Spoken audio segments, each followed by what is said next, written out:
अब हम ना एग्जाम्पल्स की तरफ आते हैं। एग्जाम्पल, अब ये देखो, इसमें ना पहले तो हमें 2 बाय 2 का टेबल बनाना आना चाहिए। इसमें क्या होता है, यहाँ पर आप रख लो टोटल, ठीक है ना, यहाँ बीमार, और यहाँ पर जो है ना नॉन डिजीज, यहाँ पर एक्सपोज्ड, और यहाँ नॉन एक्सपोज्ड, और यहाँ पर टोटल जितने बीमार थे और टोटल जितने बीमार नहीं थे, ठीक है।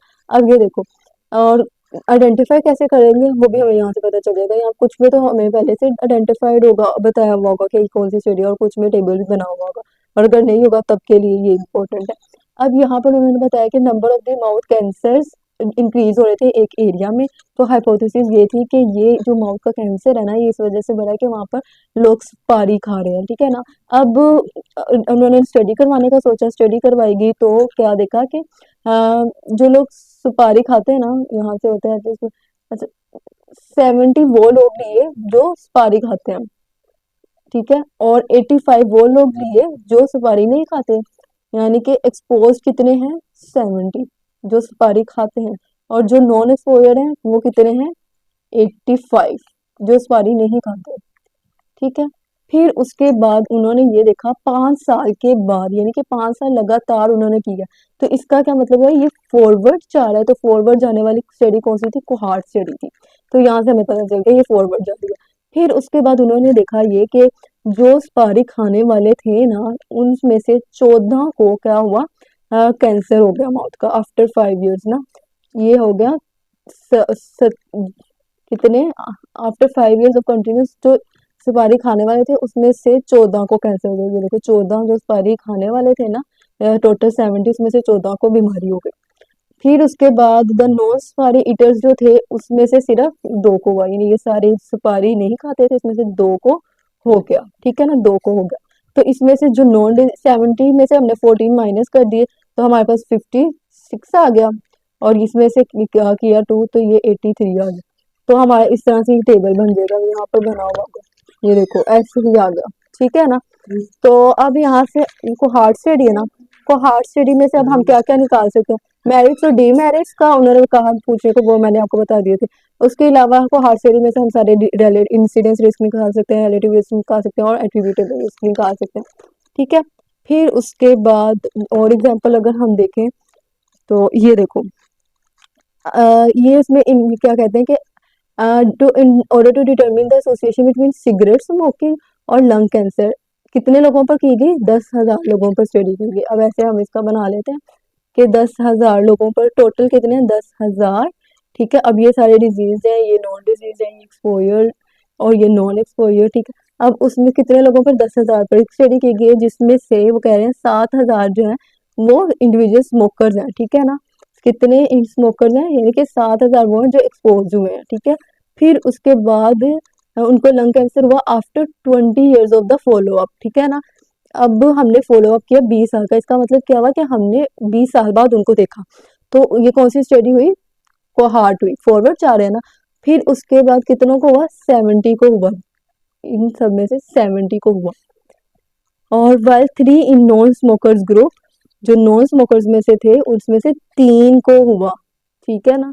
अब यहाँ से हम निकाल लेंगे नॉन डिजीज कितने हैं, अगर ये 70 है तो ये 6,030 हुए, 6,930 हुए। फिर उसके बाद अगर ये 7,000 है, टोटल 10,000 है, तो ये 3,000 बच गए इधर। ये 3,000 में से 3 को हो गया, बाकी 2,997 ये आ गए।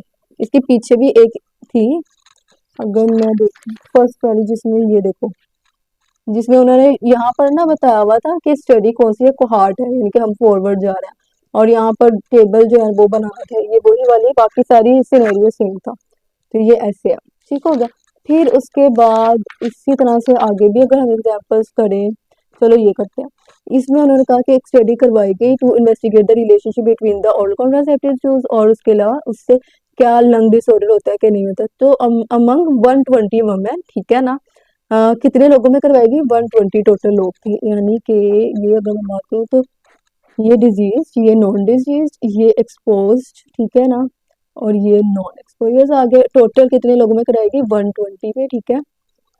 अच्छा 120 पे करवाई गई और 70 जो है ना हमने selected from the hospital with diagnose, यानी कि अब ये देखो वो कह रहे हैं कि जो हॉस्पिटल था ना, अब वहां से हमने क्या किया 70 केसेस लिए जिनको डायग्नोसिस था लिवर डिसऑर्डर का, फिर हमने उनको कंपेयर किया कंट्रोल के साथ, यानी कि हम डायरेक्ट केसेस और कंट्रोल्स ले रहे हैं और उनसे पूछ रहे हैं कि आप कभी एक्सपोज हुए थे ओरल कॉन्ट्रासेप्टिव से कि नहीं हुए थे, ठीक है। तो ये कौन सी स्टडी हुई, ये केस कंट्रोल स्टडी हुई, ठीक हो गया, यानी कि हम कहाँ से पीछे की तरफ आ रहे हैं ना, डिजीज से उसके एक्सपोजर की तरफ आ रहे हैं। तो अब उन्होंने कह दिया कि 70 वर सिलेक्टेड फ्रॉम द जिनको डायग्नोज हुआ था, ठीक है, 70 टोटल थे जिनको डायग्नोज हुआ था, डिजीज थे वो।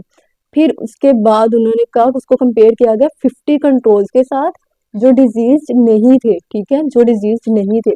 फिर उसके बाद रिजल्ट ऑफ दी स्टडीज क्या थे, ये उन्होंने हमें साथ ही बता दिए, यानी कि यहाँ पर उन्होंने ये नहीं कहा कि आप करो, देखो वैसे 70 ये थे और 50 ये थे, 50 में से उन्होंने बता दिया कि कौन एक्सपोज थे कौन नॉन एक्सपोज थे, लेकिन ये कि हमें टेबल की समझ आ गई, हमें सिनेरियो पढ़ के हमें समझ आ गई कि कैसे हम कर सकते हैं। फिर इसी तरह से हम एक और देख लेते हैं, ये वाला भी देख लेते हैं। अब इसमें एक ऑन्कोलॉजिस्ट है जो डिटरमिन ये कर रहा है कि 35 of randomly selected leukaemia patients had experience exposure, यानी कि अब अगर मैं ये देखूं, ये डिजीज, ये नॉन डिजीज, ये एक्सपोज्ड, ये नॉन एक्सपोज्ड, ठीक है, और ये टोटल आ गए।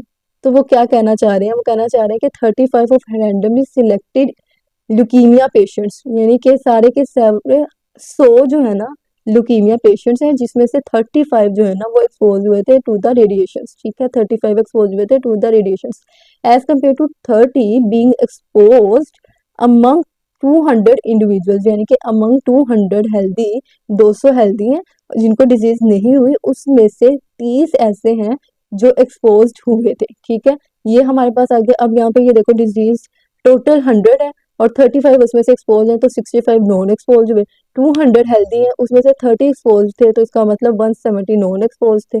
और यहाँ पर कौन सी स्टडी कौन सी हुई कि अब ऑन्कोलॉजिस्ट है ना, अब वो डायरेक्ट जो है वो पेशेंट से पूछ रहे हैं कि उनके एक्सपोजर के बारे में, डायरेक्ट पेशेंट से डिटरमिन किया जा रहा है जो ल्यूकीमिया के पेशेंट से कि वो एक्सपोज हुए थे कि नहीं हुए थे, तो ये केस कंट्रोल स्टडी है। और फिर उसके बाद यहाँ पर वही टेबल के 100 जो थे वो ल्यूकीमिया के पेशेंट थे जिसमें से 35 एक्सपोज थे, 200 हेल्दी थे जिसमें से 30 एक्सपोज थे, वो सारा हमने निकाल लिया। और यहाँ से अब जब ये होता है तो हम ऑड रेशो से इसको करते हैं। ऑड रेशो कैसे, यानी कि हम ये समझो ए है, ये बी है, ये सी है, ये डी है, तो इसको इससे मल्टीप्लाई करेंगे, इसको इससे करेंगे, यानी कि ए को डी से मल्टीप्लाई किया, फिर बी को सी से मल्टीप्लाई किया, और उसका जो है आंसर आएगा उसको देखेंगे वो किस लेस, अगर तो लेस देन 1 है तो नेगेटिव एसोसिएशन है, ग्रेटर देन 1 है तो पॉजिटिव एसोसिएशन है, ठीक है। और फिर जितनी 1 से ज्यादा होगी, अगर 10 है तो फिर हम कह देंगे कि जो लोग जो एक्सपोज होते हैं इन रेडिएशन से उनमें रिस्क ऑफ डेवलपिंग डिजीज है जो भी, तो वो 10 टाइम्स ज्यादा होते हैं जितना भी, ठीक है ना। और अगर नेगेटिव है तो वो सारा most of the cases positive होता है, अगर नेगेटिव हो तो फिर हम कहेंगे जितना नेगेटिव होगा तो उतना, इंटरप्रेट जरूर करना, ठीक है। और अगर इक्वल है 1 के तो फिर नो एसोसिएशन, ये सारे ऐसे ही है।